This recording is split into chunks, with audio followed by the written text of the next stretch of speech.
एक छोटे सुंदर गांव सुखानीपुर का दृश्य जहां हरियाली और खुशी है।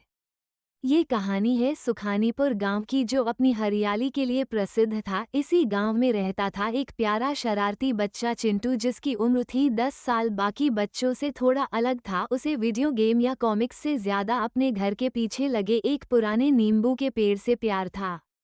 कैमरा चिंटू को दिखाता है जो पेड़ के चिंटू पेड़ से फुसफुसाते हुए, आज मेरा मन स्कूल जाने का नहीं कर रहा था। नींबूपुर सब कहते हैं तुम बूढ़े हो गए हो, पर मुझे पता है तुम दुनिया के सबसे अच्छे दोस्त हो। चिंटू नहीं जानता था कि वह जिसे नींबूपुर कहकर पुकारता था वह कोई साधारण पेड़ नहीं था। वह था जादुई पेड़ जो सूर्य अस्त होते ही अपनी पुरानी छाल के नीचे एक सुनहरा रहस्य छिपा लेता था। पहला मोड़। रात का दृश्य। चिंटू अपने बिस्तर पर है, पर उसे अजीब सी बेचैनी है। बाहर हल्का संगीत बज रहा है। चिंटू मन में, आज पता नहीं क्यों मुझे नींद नहीं आ रही है। वो खिड़की की ओर जाता है। बाहर पूर्ण चंद्रमा की रोशनी में पेड़ झिलमिलाने लगता है, जैसे हजारों जुगनू उस पर बैठ गए हों। पेड़ गहरी गूंजती हुई आवाज, चिंटू बेटा। चिंटू डर के मारे एक पल के लिए कांप जाता है, फिर अपनी आंखें मलता है। चिंटू हकलाते हुए, कौन कौन बोल रहा है?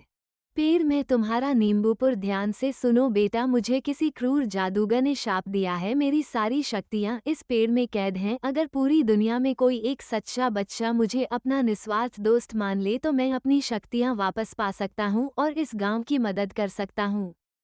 चिंटू हिम्मत जुटाकर, मैं बनूंगा तुम्हारा दोस्त। मैं हमेशा तुम्हें सच्चा दोस्त मानता हूं। मुझे बताओ मुझे क्या करना होगा?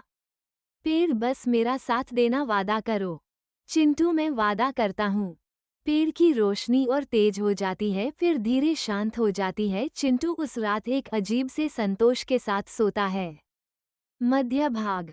अगले दिन का में उदासी है। लोग खाली कुएं के पास खड़े हैं। चिंटू के वादे के अगले ही दिन गांव पर एक बड़ा संकट आ गया। भयंकर सूखा पड़ा। कुएं सूख गए, फसलें मुरझा गईं और सुखानीपुर में दुख और मायूसी छा गई। गांव के लोग चिंटू के घर के पास से गुजरते हैं। गांव वाला एक ताना मारते हुए, देखो ये है चिंटू जो पेड़ों से बातें करता है। अब कहाँ गया तेरा जादुई पेड़? क्या ये बारिश लाएगा? सभी हंसते हैं। चिंटू उदास होकर पेड़ के नीचे बैठ जाता है। पेड़ का तना भी मुरझाया हुआ लग रहा है। पेड़ धीमे से, निराश मत हो चिंटू, ये लोग डर के कारण बोल रहे हैं। सच्ची दुआएं और शक्तियां तभी काम करती हैं जब उन्हें दिल की सच्चाई से इस्तेमाल किया जाए। पेड़ अपनी एक शाखा से एक चमकीला सुनहरा पीला बीज गिराता है। पेड़ यह आशा का बीज है। इसे सबसे ऊंचे पहाड़, मेघ शिखर की चोटी पर जाकर बो दो। ये बीज वहां से बादल और वर्षा को वापस बुलाएगा। पर ध्यान रखना, रास्ता आसान नहीं हो, बहुत पक्की है।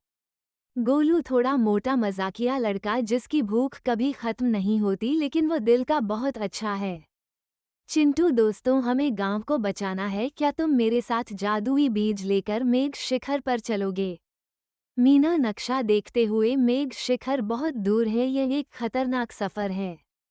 गोलू अपनी जेब में बिस्किट रखते हुए, अगर रास्ते में खाने को मिलेगा तो मैं चलूंगा। चलो चिंटू, हम सब मिलकर करेंगे। तीनों बच्चे अपनी यात्रा शुरू करते हैं। पहला पड़ाव, बोलने वाले जानवर।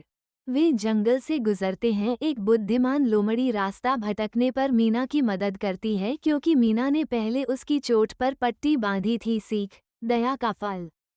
दूसरा पड़ाव, बादलों का राक्षस। पहाड़ पर चढ़ते समय उन्हें एक धुंध राक्षस मिलता है जो उन्हें डराकर वापस भेजना चाहता है। धुंध राक्षस, तुम बच्चों को यहाँ आने की हिम्मत कैसे हुई? गोलू हंसते हुए, तुम तो रूई के फाहे जैसे दिखते हो। वह जोर से हंसता है। गोलू की हंसी से धुंध राक्षस चौंक जाता है और उसका ध्यान बढ़ जाता है। इसी बीच चिंटू और मीना चुपके से रास्ता पार कर लेते हैं। सीख, हास्य से डर पर काबू पाना। तीसरा पड़ाव, बर्फ की परी। वे चोटी के पास पहुंचते हैं। वहां भयंकर ठंड है। उन्हें एक सुंदर बर्फ की परी मिलती है जिसने अपना रास्ता खो दिया है। मीना नक्शा दिखाते हुए, परी तुम्हारा रास्ता ये रहा, हमने मिलकर तुम्हें ढूंढ लिया। परी खुश होकर उन्हें एक चमकीली शॉल देती है जो उन्हें ठंड से बचाती है। सीख, टीमवर्क और मदद। पर्वत की चोटी का दृश्य, तेज हवाएं चल रही हैं, डरावना संगीत। तीनों दोस्त आखिरकार मेघ शिखर की चोटी पर पहुंच गए। चिंटू ने बीज बोने के लिए जैसे ही हाथ बढ़ाया तभी एक भीषण आंधी आई। भयंकर हवा का झोंका आता है। चिंटू के हाथ से जादुई पीला बीज फिसल जाता है और हवा में उड़ने लगता है। चिंटू चिल्लाकर नहीं, बीज खाई की ओर गिरने लगता है। मीना और गोलू डर जाते हैं। चिंटू बिना एक पल भी सोचे जोर से कूदता है और हवा में लटककर बीज को पकड़ लेता है। उसके हाथ कांप रहे हैं पर उसने बीज को नहीं छोड़ा। वो लड़खड़ाता हुआ वापस चोटी पर आता है। वो बीज को जमीन में दबा देता है। वो पूरी ताकत से चिल्लाता है, चिंटू, मैंने वादा किया था नींबूपुर हमारा गांव बच जाएगा। तभी आसमान चमक उठता है, बिजली चमकती है, बादलों की गड़गड़ाहट होती है और तेज मूसलाधार बारिश शुरू हो जाती है। ये सिर्फ एक बारिश नहीं थी, यह खुशी की बौछार थी। गांव का दृश्य, हर तरफ पानी है, सूखे कुएं भर गए हैं, लोग नाच रहे हैं और खुश हैं।